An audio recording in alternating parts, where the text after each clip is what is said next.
Dear student, welcome back to my channel. आज हम पढ़ने वाले हैं बी फार्मा 6th सेमेस्टर की फार्माकोलॉजी की यूनिट 1। चलिए आपसे बताते हैं कि यूनिट 1 में हमें क्या क्या पढ़ना है। यूनिट 1 में टोटली 10 चैप्टर हैं। मतलब इसमें जो एक तो रेस्पिरेटरी सिस्टम के बारे में बताया जाएगा एक चैप्टर में, वो एक चैप्टर में बताया जाएगा कि ये गैस्ट्रिक एंजाइम वगैरह में गैस्ट्रिक एंजाइम के वगैरह में बताया जाएगा।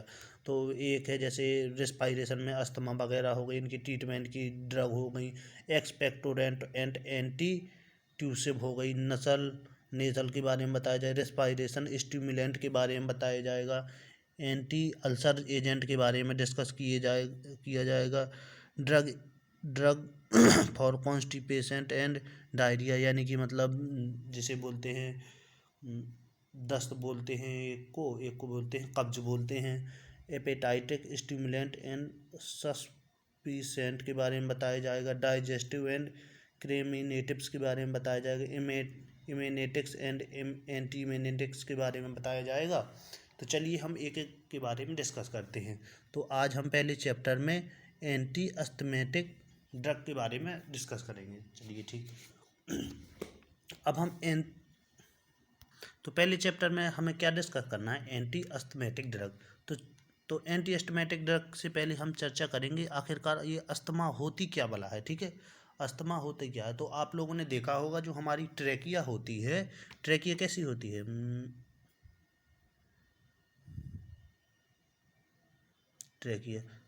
ट्रेकिया के बोथ साइड क्या होते हैं, स्मूथ मसल प्रेजेंट होते हैं ना, स्मूथ मसल। ये स्मूथ मसल्स हो गए। स्मूथ मसल के बीच में ये जो जगह होती है इसे कहते हैं एयर वे, यानी कि ये सांस को आने जाने का रास्ता है। ठीक है, ट्रेकिया की बोथ साइड ये स्मूथ मसल होते हैं। जब क्या होता है कि जब हमारे कोई भी एलर्जेंट होगा, एलर्जेंट यहाँ पे इंटर्ड करता है, तो क्या होता है, तो इंटर्ड करेगा जब कोई भी एलर्जेंट इंटर्ड करता है हमारी ट्रेकिया में, तो ये जो स्मूथ मसल होते हैं, स्मूथ मसल में क्या हो जाती है, स्वेलिंग हो जाती है। स्मूथ मसल में स्वेलिंग हो जाती है। जब इन स्मूथ मसल में स्वेलिंग हो जाएगी तो ये एयरवे का जो साइज है वो क्या हो जाता है, नैरो हो जाता है। और जब स्वेलिंग हो जाती है तो क्या होती है, ये स्मूथ मसल म्यूकस को रिलीज करते हैं। और जब ये साइज नैरो हो जाएगा तो क्या होगा, हमें ब्रीथिंग में यानी कि सांस लेने में प्रॉब्लम होती है, जिसे क्या कहते हैं, जिसे हम अस्थमा कहते हैं।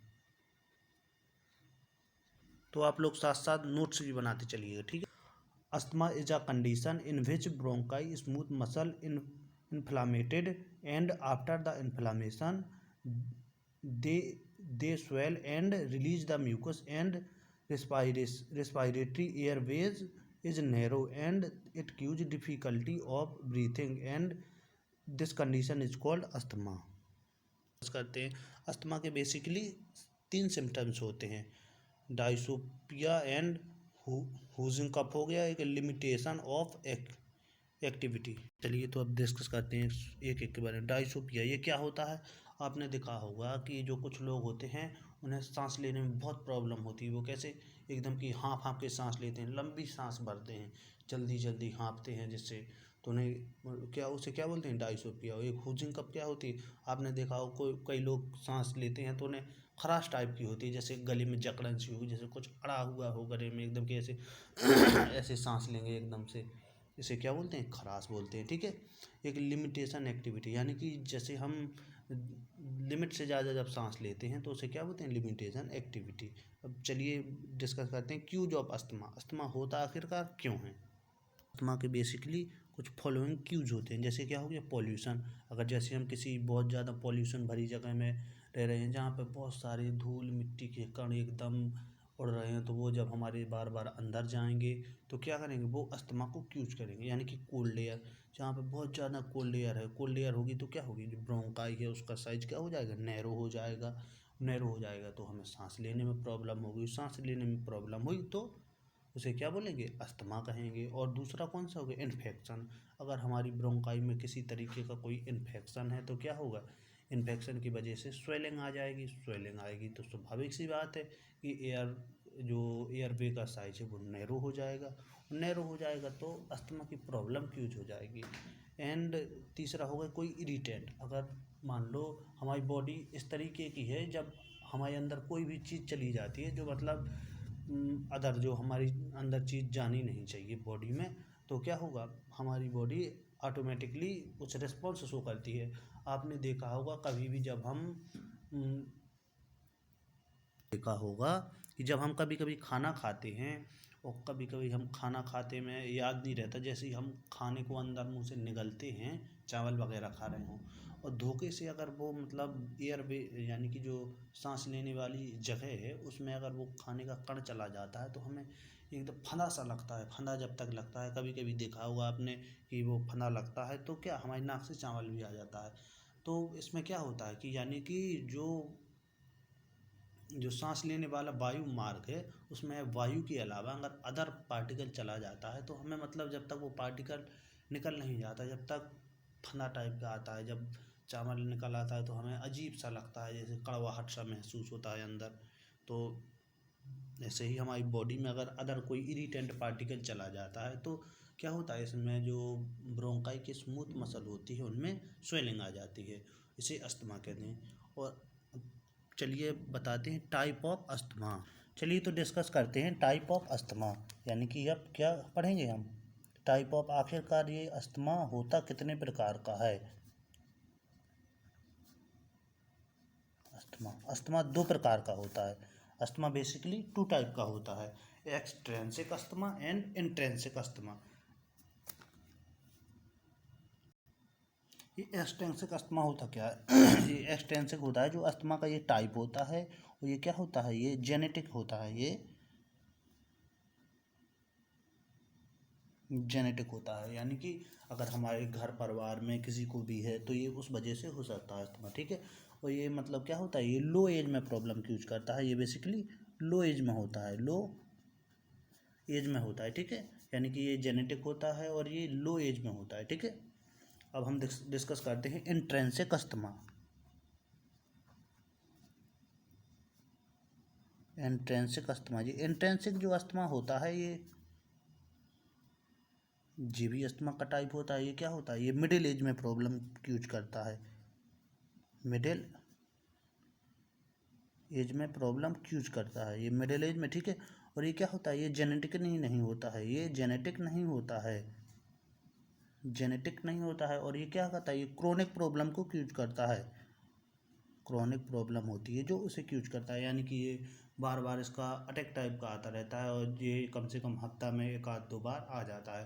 और ये कब सही होता है, जब हमने देखा होगा जो मतलब इन्हेलर वगैरह यूज करते हैं उसका यूज़ किया हमने, तो ये कुछ दिनों तक सही चलेगा, फिर अचानक एकदम से अटैक सा आता है इसमें, ठीक है।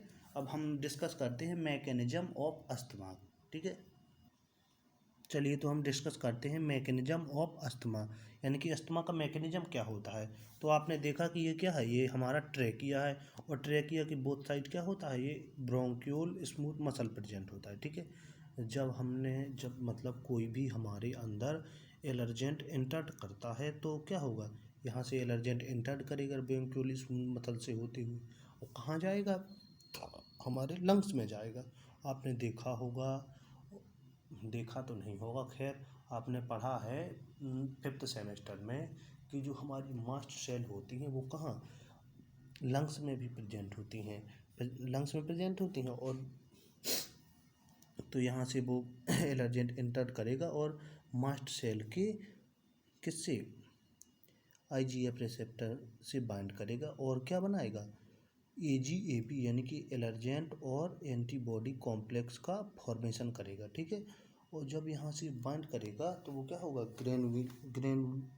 ग्रेनुलेशन को क्या करता है, रिलीज करता है। यानी कि क्या क्या रिलीज करेगा, आपने पढ़ा होगा कि जब भी हमारे मतलब बॉडी से कोई भी मतलब एलर्जेंट पार्टिकल बाइंड करता है तो हमारी मास्ट सेल से मतलब कुछ केमिकल रिलीज होता है। आपने केवल हिस्टामाइन के बारे में पढ़ा है, और कौन कौन से केमिकल रिलीज होते हैं इसमें? हिस्टामाइन रिलीज होगा, और प्रोस्टाग्लैंडिन रिलीज होगा, एल टी रिलीज होगा, आई एफ रिलीज होगा, प्रोटीन प्रोटीएज एंजाइम भी रिलीज होगा। और ये क्या करते हैं, ये ब्रोंकियल के जो स्मूथ मसल में क्या करते हैं, स्वेलिंग को कोज करते हैं, स्वेलिंग को क्यूज करते हैं, और इसे क्या कहते हैं, अस्थमा कहते हैं। ठीक है, चलिए तो हम अपनी नेक्स्ट क्लास में अस्थमा के क्लासिफिकेशन के बारे में डिस्कस करते हैं। थैंक यू फ्रेंड्स, मिलते हैं अपनी नेक्स्ट वीडियो में अस्थमा के क्लासिफिकेशन के साथ।